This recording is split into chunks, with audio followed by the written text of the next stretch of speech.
Hi friends, ದೆಹಲಿಯಲ್ಲಿ ರೇಖಾ Gupta CM ಆಗಿ ಅಧಿಕಾರ ಸ್ವೀಕರಿಸಿದ್ದಾರೆ. ಹಾಗಾದರೆ ಈವರೆಗೆ ಭಾರತದ ಯಾವೆಲ್ಲ ರಾಜ್ಯಗಳು ಮಹಿಳಾ ಸಿಎಂಗಳನ್ನು ಕಂಡಿದೆ? ಯಾವ್ಯಾವ ಮಹಿಳೆಯರು ರಾಜ್ಯದ ಭಾರವನ್ನು ಹೊತ್ತಿದ್ದಾರೆ? ಅತಿ ಹೆಚ್ಚು ಕಾಲ ಸಿಎಂ ಆಗಿದ್ದ ಮಹಿಳೆ ಯಾರು? ಈವರೆಗೆ ಮಹಿಳಾ ಸಿಎಂ ಕಾಣದೇ ಇರುವ ರಾಜ್ಯ ಯಾವುದು? ಎಲ್ಲವನ್ನು ಈ ವಿಡಿಯೋದಲ್ಲಿ ಹೇಳ್ತೀವಿ. ಅದಕ್ಕೂ ಮುನ್ನ ನೀವಿನ್ನೂ ನಮ್ಮ ಚಾನಲ್ಗೆ ಸಬ್ಸ್ಕ್ರೈಬ್ ಆಗಿಲ್ಲ ಅಂದರೆ ಈ ಕೂಡಲೇ ಆಗಿ ಪಕ್ಕದ ಗಂಟೆ ಗುರುತಿನ ಮೇಲೆ ಕ್ಲಿಕ್ ಮಾಡಿ. ಫ್ರೆಂಡ್ಸ್, ದೇಶದಲ್ಲಿ ಸ್ವಾತಂತ್ರ್ಯ ಬಂದಲ್ಲಿಂದ ಇಲ್ಲಿಯವರೆಗೆ ಭಾರತ ಕಂಡಿರೋ ಏಕೈಕ ಮಹಿಳಾ ಪ್ರಧಾನಿ ಅಂದರೆ ಅದು ಇಂದಿರಾ ಗಾಂಧಿ. ಅದು ಎಲ್ರಿಗೂ ಗೊತ್ತಿದೆ. ಆದರೆ ದೇಶದ ಹಲವಾರು ರಾಜ್ಯಗಳು ಈಗಾಗಲೇ ಮಹಿಳಾ ಸಿಎಂಗಳನ್ನು ಕಂಡಿವೆ. ಅಂತಹ ರಾಜ್ಯಗಳ ಬಗ್ಗೆ ತಿಳಿಸಲು ಈ ವಿಡಿಯೋ ಮಾಡ್ತಿದ್ದೀವಿ, ಕೊನೆವರೆಗೂ ನೋಡಿ. ಸುಚೇತಾ ಕೃಪ್ಲಾನಿ ಇವರು ಭಾರತದ ರಾಜ್ಯಗಳ ಪೈಕಿ ಮೊಟ್ಟ ಮೊದಲ ಮಹಿಳಾ ಮುಖ್ಯಮಂತ್ರಿ. ಸ್ವಾತಂತ್ರ್ಯ ಹೋರಾಟದಲ್ಲಿ ತೊಡಗಿಸಿಕೊಂಡಿದ್ದ ಇವರು ನಂತರದಲ್ಲಿ ಅಂದರೆ 1963ರಿಂದ 1967ರವರೆಗೆ ಉತ್ತರ ಪ್ರದೇಶ ಸಿಎಂ ಆಗಿದ್ರು. ಕಾಂಗ್ರೆಸ್ ನಾಯಕಿಯಾಗಿದ್ದ ಇವರು ಜೆ.ಬಿ. ಕೃಪ್ಲಾನಿ ಅವರ ಪತ್ನಿ. ಜೆ.ಬಿ. ಕೃಪ್ಲಾನಿ ಕೂಡ ಸ್ವಾತಂತ್ರ್ಯ ಹೋರಾಟದಲ್ಲಿ ಭಾಗಿಯಾಗಿದ್ದ ವ್ಯಕ್ತಿ. ಜೊತೆಗೆ ಭಾರತಕ್ಕೆ ಸ್ವಾತಂತ್ರ್ಯ ಸಿಗುವಾಗ ಕಾಂಗ್ರೆಸ್ ಅಧ್ಯಕ್ಷತೆ ವಹಿಸಿದ್ದವರು ಕೂಡ ಇವರೇ. ನಂದಿನಿ ಸತ್ಪತಿ ಭಾರತದ ರಾಜ್ಯಗಳ ಪೈಕಿ ಮಹಿಳಾ ಸಿಎಂ ಕಂಡ ಎರಡನೇ ರಾಜ್ಯ ಅಂದರೆ ಅದು ಒಡಿಶಾ. ಇಲ್ಲಿ ನಂದಿನಿ ಸತ್ಪತಿ ಅನ್ನೋರು 1972ರಿಂದ 1976ರ ನಡುವೆ 2 ಸಲ ಸಿಎಂ ಆದ್ರು. ಒಟ್ಟು 3.5 ವರ್ಷಗಳ ಕಾಲ ಒಡಿಶಾ ಸಿಎಂ ಆಗಿ ಕೆಲಸ ಮಾಡಿದ್ರು. ಇವರು ಕೂಡ ಕಾಂಗ್ರೆಸ್ ನಾಯಕಿಯಾಗಿದ್ದು ಸ್ವಾತಂತ್ರ್ಯ ಹೋರಾಟಗಳಲ್ಲೂ ಭಾಗಿಯಾಗಿದ್ರು. ಇವರ ಪತಿ ದೇವೇಂದ್ರ ಸತ್ಪತಿ ಕೂಡ ದೊಡ್ಡ ಸ್ವಾತಂತ್ರ್ಯ ಹೋರಾಟಗಾರರಾಗಿದ್ರು. ಶಶಿಕಲಾ ಕಾಕೋಡ್ಕರ್ ಈ ಲಿಸ್ಟ್ನಲ್ಲಿ 3ನೇ ಪ್ಲೇಸ್ನಲ್ಲಿರೋದು ಶಶಿಕಲಾ ಕಾಕೋಡ್ಕರ್. ಇವರು 1973ರಿಂದ 1979ರವರೆಗೆ ಗೋವಾ ಸಿಎಂ ಆಗಿ ಕೆಲಸ ಮಾಡಿದ್ರು. ಈಕೆ ಮಹಾರಾಷ್ಟ್ರವಾದಿ ಗೋಮಂತಕ್ ಪಕ್ಷಕ್ಕೆ ಸೇರಿದವರಾಗಿದ್ರು. ಇವರು ಗುರುದತ್ ಕಾಕೋಡ್ಕರ್ ಅನ್ನೋರನ್ನ ಮದುವೆ ಆಗಿದ್ರು. ಸಯೀದಾ ಅನ್ವರ ತೈಮೂರ್ ಇವರು 1980ರಿಂದ 1981ರವರೆಗೆ ಅಸ್ಸಾಂ ಸಿಎಂ ಆಗಿದ್ರು. ಕಾಂಗ್ರೆಸ್ ನಾಯಕಿಯಾಗಿದ್ದ ಇವರು ಮುಸ್ಲಿಂ ಸಮುದಾಯಕ್ಕೆ ಸೇರಿದವರಾಗಿದ್ರು. ಇವರು ಮುಹಿಬುದ್ದೀನ್ ತೈಮೂರ್ ಅನ್ನೋರನ್ನ ಮದುವೆ ಆಗಿದ್ರು. ಜಾನಕಿ ರಾಮಚಂದ್ರನ್ ಇವರು ತಮಿಳುನಾಡಿನ ಖ್ಯಾತ ನಟ ಎಂ.ಜಿ. ರಾಮಚಂದ್ರನ್ ಅವರ ಹೆಂಡತಿ. ಹಲವು ಸಿನಿಮಾಗಳಲ್ಲಿ ನಟಿಸಿದ್ದ ಇವರು ಎಂಜಿಆರ್ ಜೊತೆ ರಾಜಕೀಯದಲ್ಲಿ ತೊಡಗಿಸಿಕೊಂಡಿರಲಿಲ್ಲ. ಎಂಜಿಆರ್ ನಿಧನದ ಬಳಿಕ ಜಾನಕಿ ರಾಮಚಂದ್ರನ್ ಸಿಎಂ ಆದ್ರು. ಆದರೆ ಇವರ ಸರ್ಕಾರ 24 ದಿನಗಳಲ್ಲೇ ಕುಸಿದು ಬಿತ್ತು. ಜೆ ಜಯಲಲಿತಾ ಈ ಲಿಸ್ಟ್ನಲ್ಲಿ ನೆಕ್ಸ್ಟ್ ಬರೋದು ಎಡಿಎಂಕೆ ನಾಯಕಿ ಜೆ ಜಯಲಲಿತಾ. ಎಲ್ಲರಿಗೂ ಗೊತ್ತಿರುವಂತೆ ಈಕೆ ತುಂಬಾನೇ ಫೇಮಸ್. ತಮಿಳುನಾಡನ್ನ ದೀರ್ಘಕಾಲ ಅಂದರೆ 1991ರಿಂದ 2016ರ ನಡುವೆ ಸುಮಾರು 14 ವರ್ಷಗಳ ಕಾಲ ಆಳಿದ್ರು. ಸಿನಿಮಾ ಹಿನ್ನೆಲೆ ಹೊಂದಿದ್ದ ಇವರು ಎಂ.ಜಿ. ರಾಮಚಂದ್ರನ್ ಜೊತೆ ಗುರುತಿಸಿಕೊಂಡಿದ್ರು. ಅವರು ವಿಧಿವಶರಾದ ಬಳಿಕ ಜಯಲಲಿತಾ ದೊಡ್ಡ ಮಟ್ಟದಲ್ಲಿ ಹಿಂಸೆ ಅನುಭವಿಸಬೇಕಾಯಿತು. ಆದರೆ ಅವೆಲ್ಲವನ್ನು ಮೆಟ್ಟಿ ನಿಂತು ಸಿಎಂ ಆಗಿ ತಮಿಳುನಾಡಿನ ಅಮ್ಮ ಅಂತಲೇ ಫೇಮಸ್ ಆಗಿದ್ರು. ಇವರು ಮದುವೆ ಆಗಿರಲಿಲ್ಲ. ಮಾಯಾವತಿ ಬಿಎಸ್ಪಿ ಅಧಿನಾಯಕಿ ಮಾಯಾವತಿ ಹಲವು ಬಾರಿ ಉತ್ತರ ಪ್ರದೇಶ ಸಿಎಂ ಆಗಿ ಕೆಲಸ ಮಾಡಿದ್ದಾರೆ.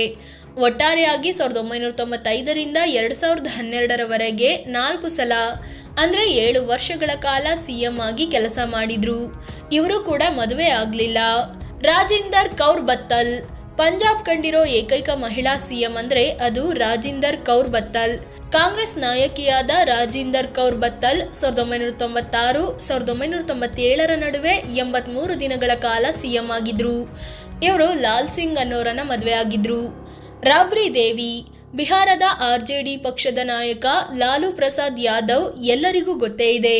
ಇವರ ಪತ್ನಿಯೇ ಈ ರಾಬ್ರಿ ದೇವಿ. ರಾಜಕೀಯದ ಗಂಧ ಗಾಳಿ ಗೊತ್ತಿಲ್ಲದ ಈಕೆ ಲಾಲು ಪ್ರಸಾದ್ ಯಾದವ್ ಭ್ರಷ್ಟಾಚಾರ ಆರೋಪದಲ್ಲಿ ಜೈಲು ಸೇರಿದಾಗ ಸಿಎಂ ಆಗಿ ಕೆಲಸ ಮಾಡಿದ್ರು. ಒಟ್ಟಾರೆಯಾಗಿ 1997ರಿಂದ 2005ರ ನಡುವೆ 3 ಸಲ ಅಂದರೆ 7.5 ವರ್ಷಗಳ ಕಾಲ ಸಿಎಂ ಆಗಿದ್ರು. ಸುಷ್ಮಾ ಸ್ವರಾಜ್ ದೇಶ ಕಂಡ ಸಿಎಂಗಳ ಪಟ್ಟಿಯಲ್ಲಿ ಮುಂದಿನ ಪ್ಲೇಸ್ನಲ್ಲಿರೋದು ಬಿಜೆಪಿ ನಾಯಕಿ ಸುಷ್ಮಾ ಸ್ವರಾಜ್. ಇವರು 1998ರಲ್ಲಿ ಸುಮಾರು 52 ದಿನಗಳ ಕಾಲ ಕೇಂದ್ರಾಡಳಿತ ಪ್ರದೇಶ ದೆಹಲಿ ಸಿಎಂ ಆಗಿ ಕೆಲಸ ಮಾಡಿದ್ರು. ಕೇಂದ್ರದಲ್ಲಿ ಬಿಜೆಪಿ ಸರ್ಕಾರ ಬಂದಾಗೆಲ್ಲ ಇವರು ಸಚಿವ ಸ್ಥಾನ ಪಡೆದಿದ್ದನ್ನು ಗಮನಿಸಬಹುದು. ಇವರು ಸ್ವರಾಜ್ ಕೌಶಲ್ ಅನ್ನೋರನ್ನ ಮದುವೆ ಆಗಿದ್ರು. ಶೀಲಾ ದೀಕ್ಷಿತ್ ದೆಹಲಿಯನ್ನು ದೀರ್ಘಕಾಲ ಆಳಿದ ಸಿಎಂ ಅಂದ್ರೆ ಅದು ಶೀಲಾ ದೀಕ್ಷಿತ್. ಈಕೆ ಮೊದಲಿನಿಂದಲೂ ಕಾಂಗ್ರೆಸ್ನಲ್ಲಿ ಗುರುತಿಸಿಕೊಂಡಿದ್ದ ನಾಯಕಿ.